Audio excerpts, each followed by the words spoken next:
일부 3월 삼진날 도굴된 상제님의 옥체. 부재, 이제는 진실을 물어야 할 때.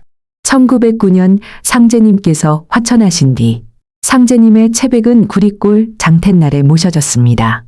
그러나 그 거룩한 옥체는 평안히 모셔지지 못했습니다. 기록은 말합니다. 신유년 1921년 3월 삼진날 조철제가 상제님의 성구를 모시고 수도하면 큰 기운이 붙어 도통하고 교단이 크게 번창한다. 는 말에 현혹되어 그 신복들을 시켜 밤중에 상제님의 성고를 도굴했다고 전합니다. 이것은 단순한 사건이 아닙니다. 한 교단의 권위를 세우기 위한 다툼도 아니고 옛날 사람들 사이의 감정 싸움도 아닙니다. 이 사건은 상제님의 채백을 둘러싸고 벌어진 증산계 역사상 가장 아픈 사건 가운데 하나입니다. 그날 밤 김영렬 종도는 서울에 있었습니다. 그러나 상제님의 성령은 김영렬 종도에게 호령하셨다고 기록되어 있습니다.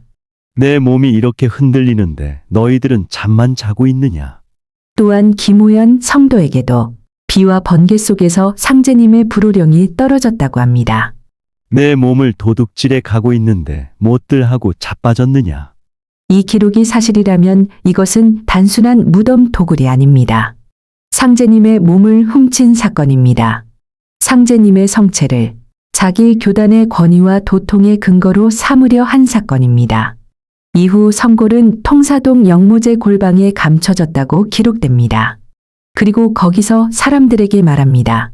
모월 모일에 상제님의 뼈에 살이 붙어 상제님이 다시 출세하신다. 그러나 약속한 날이 되어도 그 일은 일어나지 않았습니다. 다시 날짜는 미루어졌습니다. 상제님 성탄절인 9월 19일로 연기되었지만 그 또한 허사가 되었다고 기록은 전합니다.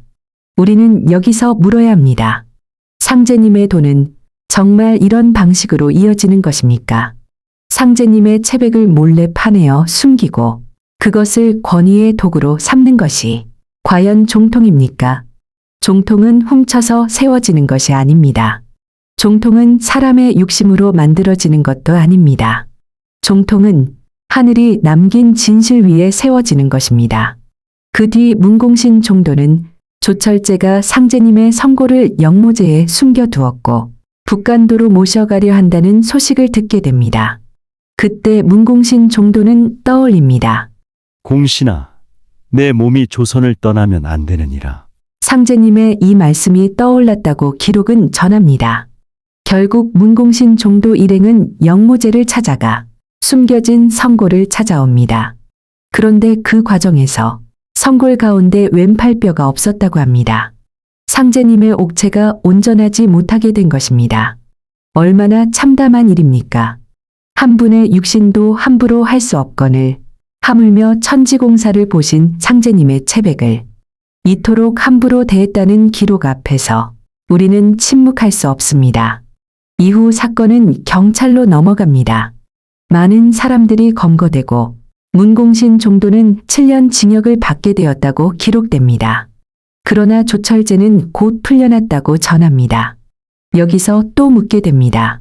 누가 상제님의 채백을 지키려 했고 누가 상제님의 채백을 이용하려 했습니까? 누가 손해를 감수했고 누가 이익을 취했습니까? 그 뒤 성골은 정읍 경찰서에 보관되었다가 보천교로 인도되었다고 합니다. 그러나 순환은 끝나지 않았습니다. 기록에 따르면 조철제는 다시 사람들을 동원하여 진등 마을 빈소에 모셔둔 성골을 도굴해 갔다고 합니다. 보천교 측에서 다시 추격하여 되찾아왔다고 하지만 이미 상제님의 채백은 교단과 교단 사이의 다툼 속에 계속 흔들리고 있었습니다. 그 뒤 조철제는 상제님의 친딸 이순 선사님을 앞세워 성골 인도 청구 소송을 제기했다고 기록됩니다. 그리고 화은당실기에는 그 과정에서 호적 위조 문제까지 거론됩니다. 상제님의 혈육을 이용하여 채백의 권리를 주장하려 했다는 것입니다.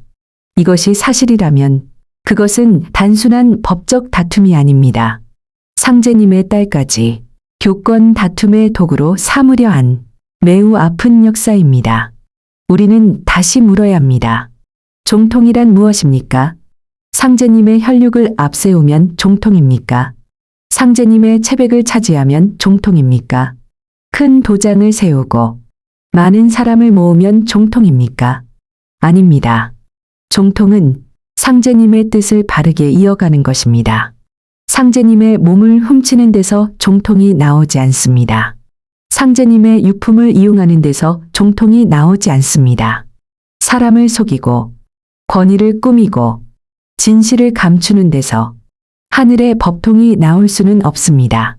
도전에서는 결국 상제님의 성골이 온갖 순환을 당하다가 마침내 그 행방을 알 수 없게 되었다고 기록합니다. 그러나 이야기는 거기서 끝나지 않습니다. 화은당실기에는 그 이후 체백이 어떻게 다시 봉안되는지에 대한 또 다른 기록이 남아 있습니다. 여기서 우리는 중요한 지점을 보게 됩니다. 어떤 기록은 상제님의 체백이 사라졌다고 말합니다. 그러나 다른 기록은 그 체백을 지키기 위해 목숨을 걸었던 사람들의 이야기를 전합니다. 그렇다면 우리는 한쪽 기록만 보고 끝낼 수 없습니다. 끝까지 찾아야 합니다. 끝까지 물어야 합니다. 상제님의 체백은 어디로 갔는가? 누가 지켰는가?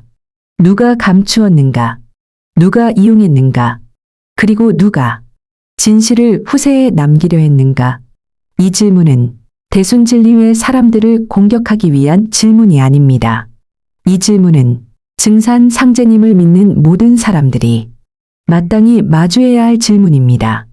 믿음은 진실을 두려워하지 않아야 합니다. 진짜 도라면 기록 앞에서 당당해야 합니다. 진짜 법통이라면 상제님의 체백을 둘러싼 이 아픈 역사를 피하지 말아야 합니다. 이제는 말해야 합니다. 3월 삼진날 상제님의 옥체에 무슨 일이 있었는지, 조철제는 왜 성고를 가져가려 했는지, 그 성고를 가지고 무엇을 하려 했는지, 그리고 그 과정에서 상제님의 성체가 얼마나 큰 순환을 당했는지, 이것을 덮는다고 역사가 사라지지 않습니다. 침묵한다고 진실이 없어지지 않습니다. 때가 되면 감추어진 것은 드러납니다. 씨앗은 반드시 깨어나고 진실은 반드시 스스로 말하게 됩니다. 이제는 대순 사람들도 알아야 합니다.